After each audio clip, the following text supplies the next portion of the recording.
Jane Austen Collection, Pride and Prejudice and Persuasion. Written by Jane Austen, narrated by Regan Brown. Chapter 1. It is a truth universally acknowledged that a single man in possession of a good fortune must be in want of a wife.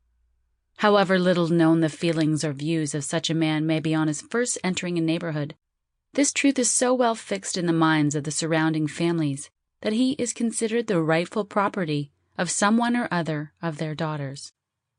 "My dear Mr. Bennet," said his lady to him one day, "have you heard that Netherfield Park is let at last?" Mr. Bennet replied that he had not. "But it is," returned she, "for Mrs. Long has just been there, and she told me all about it." Mr. Bennet made no answer.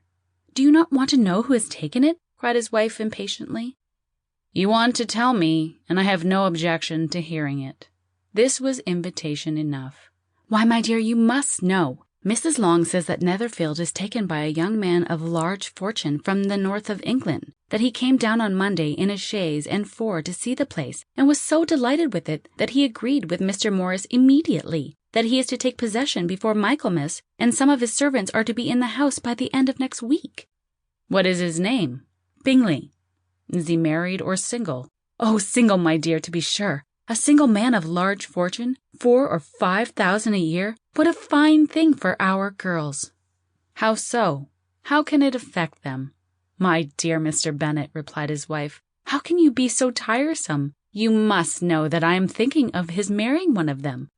"Is that his design in settling here?" "Design? Nonsense! How can you talk so? But it is very likely that he may fall in love with one of them, and therefore you must visit him as soon as he comes." "I see no occasion for that. You and the girls may go, or you may send them by themselves, which perhaps will be still better, for as you are as handsome as any of them, Mr. Bingley may like you the best of the party." "My dear, you flatter me. I certainly have had my share of beauty, but I do not pretend to be anything extraordinary now. When a woman has 5 grown-up daughters, she ought to give over thinking of her own beauty. In such cases, a woman has not often much beauty to think of. But, my dear, you must indeed go and see Mr. Bingley when he comes into the neighborhood." "It is more than I engage for, I assure you." "But consider your daughters. Only think what an establishment it would be for one of them. Sir William and Lady Lucas are determined to go, merely on that account, for in general you know they visit no newcomers. Indeed, you must go, for it will be impossible for us to visit him if you do not." "You are over-scrupulous, surely.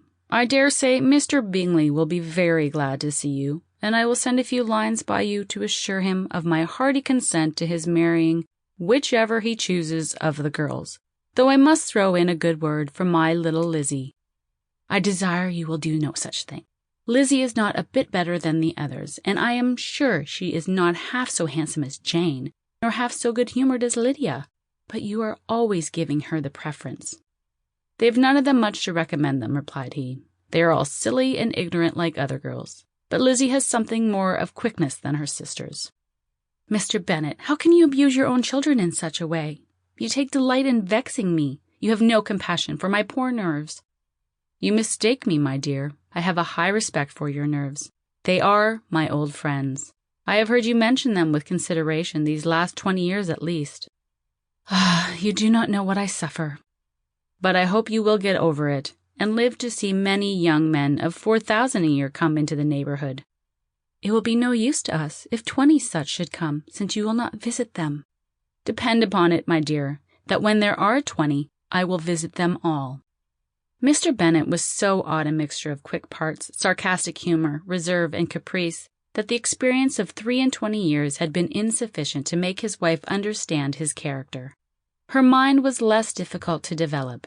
She was a woman of mean understanding, little information, and uncertain temper. When she was disconnected, she fancied herself nervous. The business of her life was to get her daughters married. Its solace was visiting and news. Chapter 2. Mr. Bennet was among the earliest of those who waited on Mr. Bingley.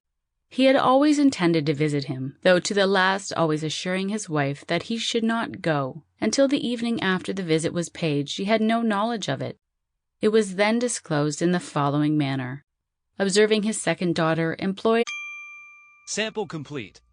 Ready to continue?